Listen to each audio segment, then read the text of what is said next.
Olá, bem-vindo. Nesta aula daremos continuidade ao exemplo da rede de hamburguerias da aula anterior. Lá vimos como a tabela padrão retornada quando rodamos uma regressão por mínimos quadrados ordinários nos permite realizar um determinado teste de hipótese sobre os parâmetros populacionais. Agora veremos que a tabela também nos retorna um intervalo de confiança de 95%. Vamos importar os módulos para a aula e os dados que estão neste arquivo Excel.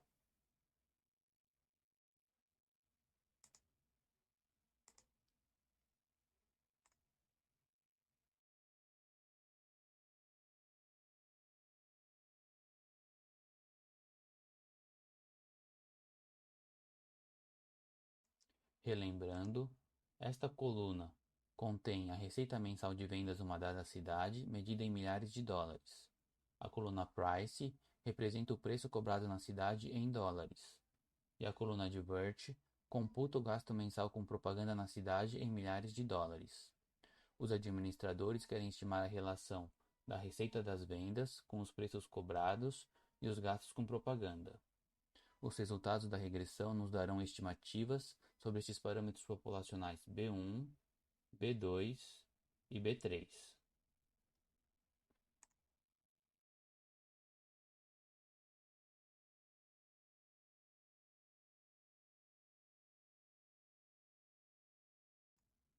Aqui rodamos a regressão por MQO e com o método Summary obtemos a tabela com os resultados.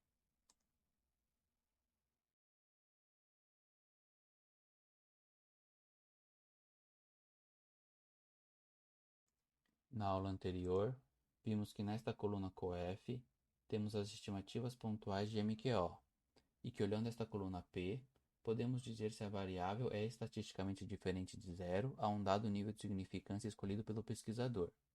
Por exemplo, se escolhemos um nível de significância igual a 5%, podemos ver que Price é estatisticamente diferente de zero no nível de 5%, pois este valor é menor do que 5%. Da mesma forma, podemos dizer que a Divert é estatisticamente diferente de zero no nível de 5%, pois este valor é menor do que 5%. De forma mais detalhada, isto foi o que vimos na aula anterior. Agora vamos ver o significado destas duas últimas colunas. Elas nos mostram um intervalo de confiança de 95% para os parâmetros populacionais B1, B2 e B3. Estes intervalos construídos devem ser entendidos no contexto de amostras repetidas, ou seja, se repetirmos o processo de calcular um intervalo de confiança de 95% para diferentes amostras, esperamos que em 95% das vezes, o verdadeiro parâmetro populacional que estamos estimando e que nunca conheceremos estará dentro do intervalo construído. Poderíamos nos perguntar se o parâmetro B2 está neste intervalo e se B3 está neste intervalo. A resposta é que não sabemos e nunca saberemos. O que sabemos é que quando este procedimento de cálculo é aplicado a muitas amostras aleatórias de dados da mesma população, então 95% de todas as estimativas de intervalos construídas por este procedimento conterão o verdadeiro valor do parâmetro. Tudo o que podemos dizer sobre a estimativa de intervalo baseada em nossa única amostra é que, dada a confiabilidade do procedimento, ficaríamos surpresos se o verdadeiro parâmetro populacional B2 não estiver neste intervalo e B3 não estiver neste intervalo. No que se refere à interpretação que devemos dar aos intervalos de confiança que obtivemos é o seguinte.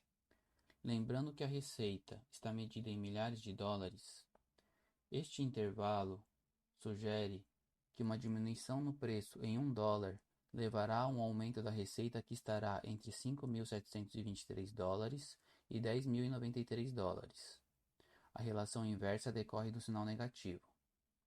Em relação à variável Advert, e tendo em conta que, assim como receita, Advert também está em milhares de dólares, este intervalo de confiança sugere que um aumento de $1 com gastos em propaganda levará a um aumento da receita que estará entre 50 centavos de dólares e $3,22.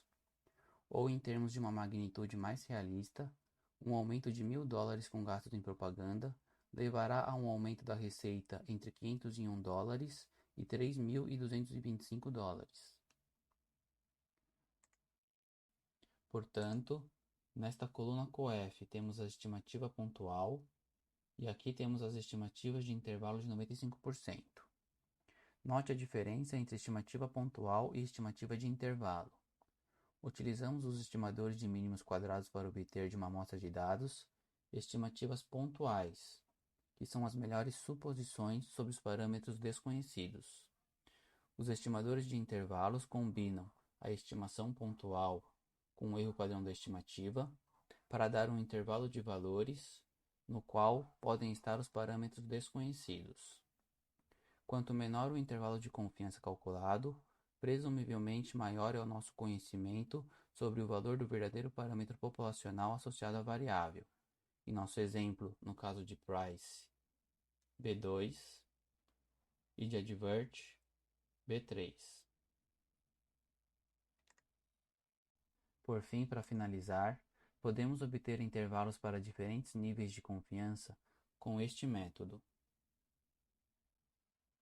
Se quisermos um intervalo de confiança de 95%, façamos um alfa de 5%.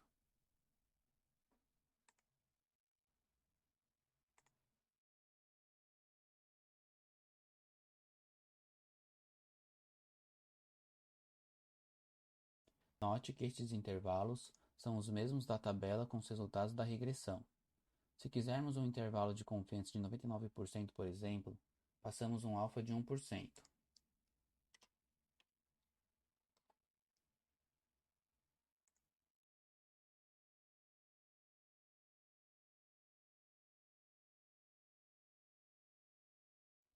Então era isto.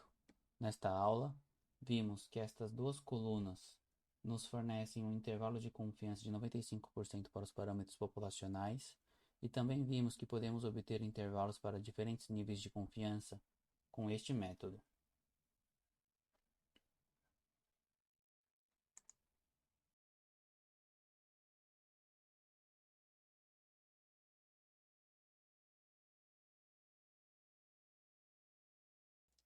Aqui deixamos para os interessados a fórmula de cálculo dos intervalos de confiança e como poderíamos calculá-los manualmente via comandos a partir da fórmula. Até a próxima!